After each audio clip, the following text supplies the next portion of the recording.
जनाब, पाकिस्तान में टैलेंट की कमी बिल्कुल नहीं है, ये हम रोज आपको बात बावर करवाते हैं। आप मेरी बात कर रहे हैं? बिल्कुल, हाँ, हम सबकी बात कर रहे हैं। और जब किसी पाकिस्तानी का फन आलमी सतह पर पजीराई हासिल करे तो ये पूरी कौम के लिए फख्र का लम्हा बन जाता है। आज हम आपको मिलवाने जा रहे हैं एक ऐसे ही बासलाहियत नौजवान से।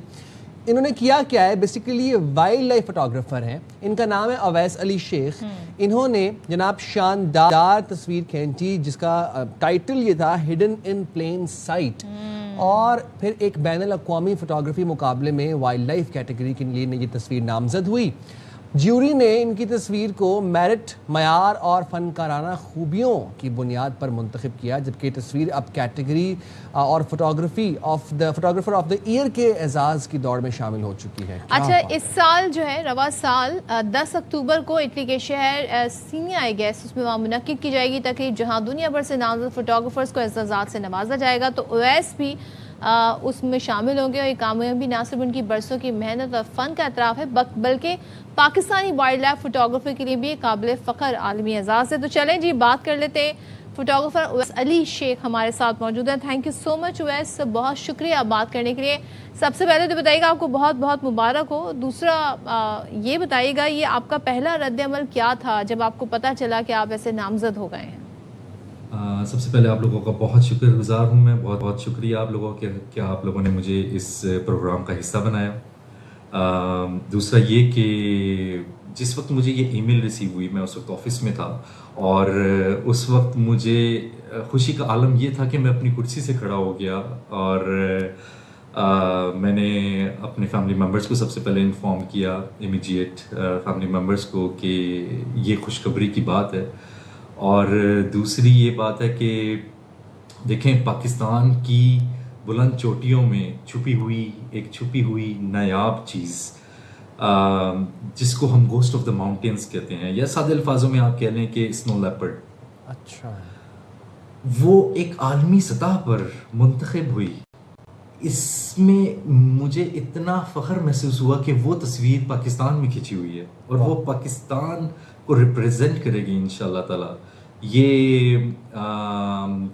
तेयात्रो दी रिनोवाती इटली सियाना में 10 अक्टूबर को इंशाल्लाह अवार्ड सेरेमनी होगी, जिसमें मैं पाकिस्तान को रिप्रेजेंट करूंगा। मुझे इस चीज़ की बहुत खुशी है और तमाम पाकिस्तानियों के लिए ये बहुत वैसे मैं जानना ही चाह रहा हूँ कि हिडन इन प्लेन साइट, इसके पीछे क्या विजन था? ये पिक्चर कहाँ ली गई और कैसे ली गई? दो स्नो लेपर्ड एक साथ बैठे हुए ऊपर पहाड़ पे मिले, जिसकी पिक्चर मैंने कुछ इस तरह से बनाई कि बहुत वाइड एंगल में एनवायरनमेंट शो करवाने की कोशिश की, जिसमें आपके स्नो लेपर्ड बैठे हैं सामने और आपके लेफ्ट साइड के जानिब करकरम रेंज है और वैलीज हैं जहाँ पे लोग भी रहते हैं। तो ये एक बिग पिक्चर मैं इसको कहूँगा। मेरी कोशिश थी कि मैं एनवायरमेंटल शॉट ही लूँ और ये मैंने एनवायरमेंटल शॉट लिया, और जिस पिक्चर को आप देखें तो आपको फौरन उसमें स्नो लेपर्ड नज़र नहीं आएगा। आप शायद आपकी आंख एक कॉर्नर से दूसरे कॉर्नर तक ट्रेवल करती रहेगी, लेकिन इवेंचुअली स्नो लेपर्ड, अगर आपकी आंख मेरी आंख की तरह देखे तो आपको स्नो लेपर्ड उसमें पिक्चर में नज़र आएगा। तो ये एक कैमोफ्लाज्ड जानवर है, इस वजह से इसका नाम हिडन इन प्लेन साइट मैंने रखा कि आप देखते ही आपको वो चीज़ फौरन बाज़ नहीं होगी। Very interesting. लेकिन बताइएगा, wildlife photography it's bit difficult, quite difficult to be honest, क्योंकि कोई खास मोमेंट कैप्चर करने के लिए कई घंटे बल्कि समटाइम्स तो बहुत दिन इंतजार करना पड़ता है। तो आपने कितना तवील इंतजार किया? दिन और घंटों की बात करें तो उससे तो बात नहीं चलेगी, क्योंकि दिन और घंटे बहुत कम हैं। इस तरह की फोटो या इस फोटो को या इस तरह की फोटो को लेने के लिए सालों साल लग जाते हैं।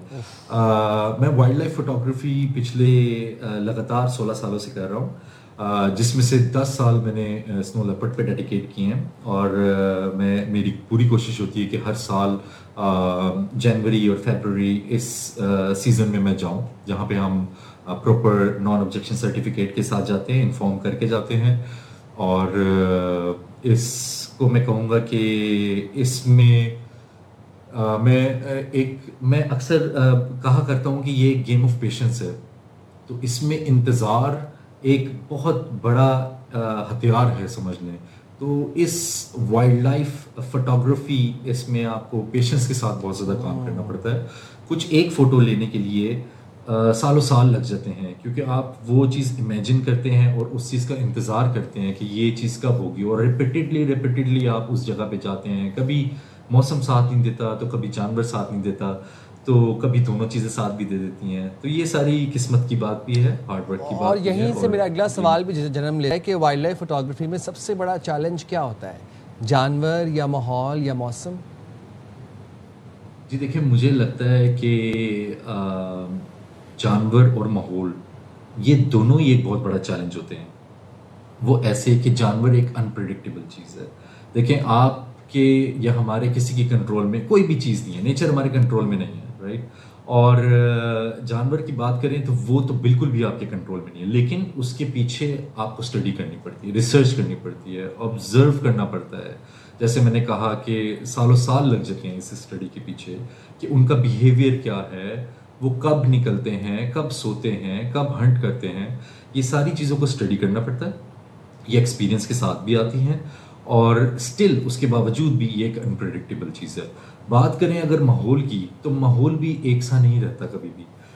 जैसे मैंने आपको अर्ज़ किया अभी कि मेरी कोशिश यही होती है कि मैं दिसंबर, जनवरी, फरवरी इन मंथ्स में ट्रैवल करूं खुंजराब साइड पे या गिलगित बल्तिस्तान के ऊंचे पहाड़ों में, जहां पे उस वक्त हार्श वेदर हो। और वो उसकी वजह यही है कि आपके लिए एक्सेसिबल हो जाते हैं कि जानवर के वो खाने की तलाश में, ऊपर बर्फ़ पड़ जाती है इतनी ज़्यादा कि खाने की तलाश में नीचे आते हैं, तो आपके लिए थोड़ा इजी भी हो जाता है। लेकिन साथ में इस चीज़ का ज़रूर मैं मेंशन करूँगा कि landslides, avalanches, harsh weather, even -25, -30 में काम किया हुआ है हम लोगों ने बहुत ज़्यादा स्नो लेपर्ड पे।